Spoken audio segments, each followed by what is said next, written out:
do Vascão, então, da Gama. Que terça-feira tem Lanús e deve ser a estreia do Diniz na terça-feira. Comandando o Vasco. Essa questão da estreia do Diniz, eu falei no início da semana, né? É bom quando a gente fala alguma coisa que vira verdade, né? É claro, a gente tá esperando o anúncio, mas como o Vasco teve a viagem casada, né? 3 vezes ali, teve Brasília, aí teve Venezuela no meio de semana e amanhã tem Salvador. O Vasco foi direto, aí volta pro Rio, domingo e segunda treino sem folga e já na terça-feira pega o Lanús na Argentina. A viagem é na segunda-feira. Então, o Diniz, se treinar no domingo, vai ser só o regenerativo. Ele não vai dar o treino. Então, o treino que o Diniz vai dar é o de segunda-feira. Isso, é claro, né? Com tudo andando do jeito que tá. Ontem à tarde, a gente teve vários colegas dando a notícia do acerto e o Diniz tinha aceitado os termos que o Vasco colocou. Então, a gente está na guarda do anúncio. Esse que é o ponto para poder, claro, oficializar essa contratação do Fernando Diniz por parte do Vasco da Gama, mas tudo muito bem encaminhado. É claro que enquanto não assinar, enquanto não tiver o anúncio, a gente não pode cravar com 100% de certeza, mas pelo que a gente viu do andar das negociações, é isso aí. Detalhe sobre a comissão técnica do Diniz, mas o Eduardo Barros não vem, né? Só um parêntese aí, ele virou treinador mesmo. Ele virou treinador do Amazonas, ele mas virou treinador e seguiu pelo que a eu vida. vi, ele já foi demitido. Foi mal lá no Amazonas, Eduardo Barros. Mas eu acho que não volta como auxiliar, né? Não vai vir na comissão técnica. Ou seja, não teremos aquela coletiva gostosa? Não. Na colina? Do Eduardo Barros. Vou ficar ele saudoso. personifica um Fernando Diniz, né? Isso, o Fernando Diniz sem vidro elétrico, no caso. Uma das melhores declarações que eu já ouvi. Então a situação do Vasco é essa. Amanhã o Felipe, mais uma vez, comandando o time. Treino hoje acontecendo para fechar o time para amanhã. A tendência é de manutenção da equipe. Podemos ter uma mudança? Podemos. Mas, até porque não tem muito tempo de mudar, a gente deve ter um time, mais uma vez, com 3 volantes. Se mudar, volta o Nuno Moreira pro time titular do Vasco, que até entrou bem, tá? Assim, dizer que o Vasco jogou bem na quarta-feira é sacanagem, né? Mas o Nuno até tentou e tal, deu ali uma movimentação, por isso que eu tô falando. Só pra gente pontuar essa questão, né? O Diniz deve só estrear na terça-feira. Amanhã, mais uma vez, o maestro vai comandar o Vasco da Gama. Vendo o copo meio cheio, tu imagina esse jogo amanhã em São Januário?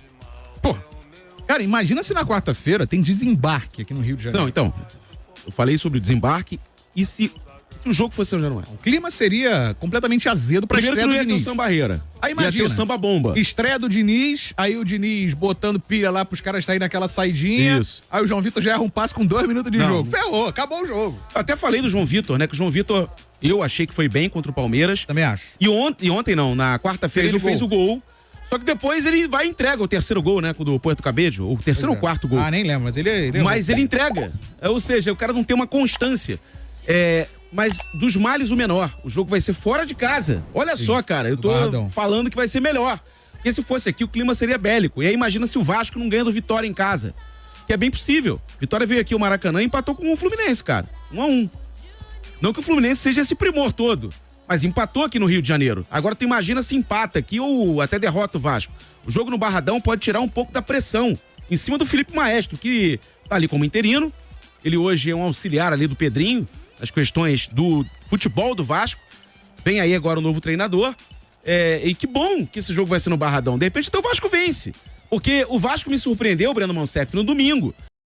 Meu Deus do céu, vai dar tudo errado, sem Verrete, sem Coutinho. E o Vasco jogou bem, competiu contra o Palmeiras. Perdeu na pichotada do Hugo Moura. Pois é. E tentou sair driblando da grande área e perdeu a bola ali, o gol do Palmeiras. O primeiro gol do Vitor Roque, inclusive. O gol dado pelo Vasco ao Vitor Roque.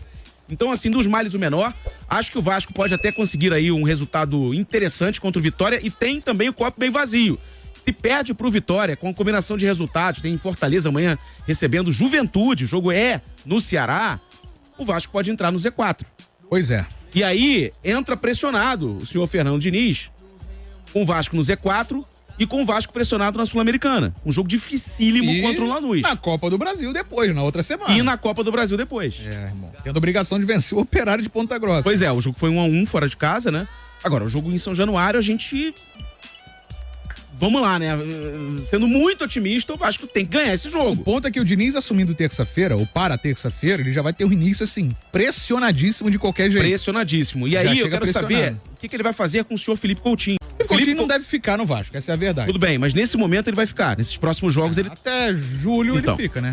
Felipe Coutinho vai ser titular? Será que ele vai conseguir resgatar o Felipe Coutinho? Será que ele vai conseguir resgatar o João Vitor? Cara, será que ele vai conseguir resgatar o Lucas Piton? Se o Diniz resgatar o Coutinho, é mais um dos cases. O Ganso, quem resgatou foi o Diniz. O Abel Braga começa a dar oportunidade, mas quem resgata mesmo Samuel Xavier, é o Fernando Diniz. Germancano, Samuel Xavier é outro. João Arias.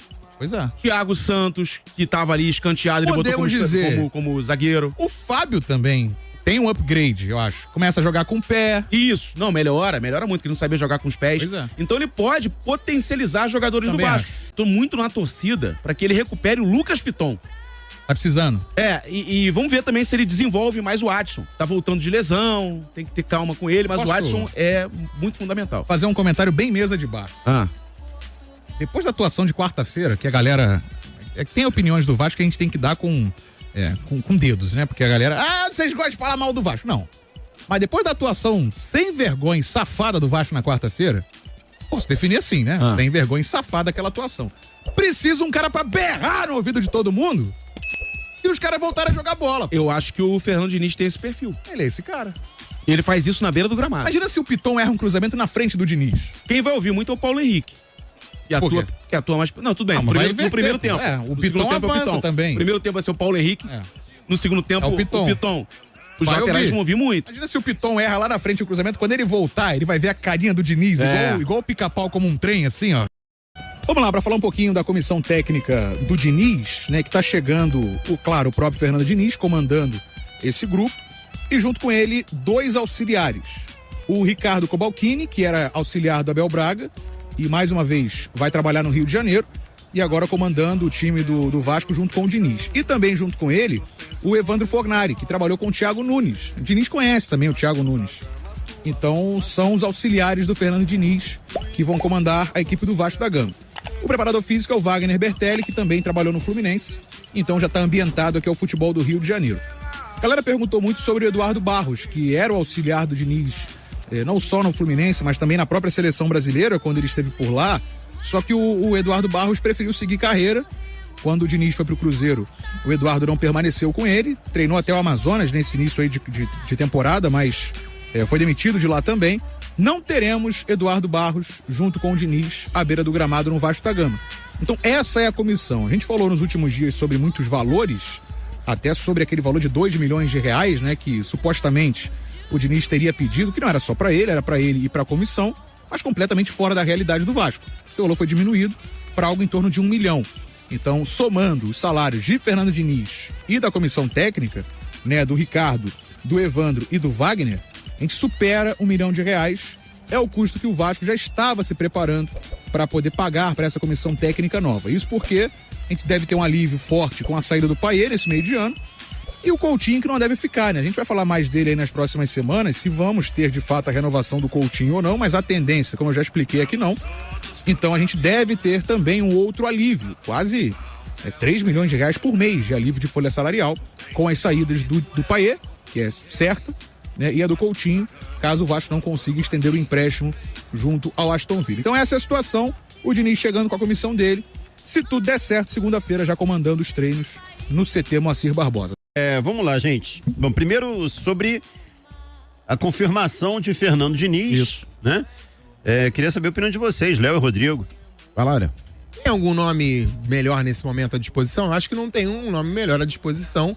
É um treinador que o presidente do Vasco, Pedrinho, ele acredita no modelo de jogo, gosta do modelo de jogo, atende uma exigência nesse momento do torcedor do Vasco, que é um Vasco que propõe o jogo, um Vasco que não é tão covarde como foi em alguns momentos, na passagem do Carille, que até entregou pontos para o Vasco, mas não tinha um bom desempenho. Só que também tem um contraponto, né? O Diniz, em alguns momentos, vai precisar de um tempo para implementar o modelo de jogo dele. Alguns jogadores talvez não estejam no melhor momento no aspecto de confiança para se adaptarem ao modelo do Diniz. Existe essa projeção de melhora, já que é um treinador que tem como característica, ou pelo menos nos últimos trabalhos ele conseguiu recuperar alguns atletas. Só que é aquilo, né? O material humano do Vasco pode ser questionável para aquilo que o Diniz gosta de jogo, porque existem algumas lacunas no elenco do Vasco da Gama para a proposta do Diniz, como por exemplo, jogadores de velocidade pelos lados do campo, um volante que faça o time rodar e jogar, porque a gente tem na memória, por exemplo, a função do André. O Vasco não tem nesse momento um jogador que tenha características parecidas, que tenha a personalidade e a qualidade técnica que ele tinha ou tem na realidade para fazer esse modelo render.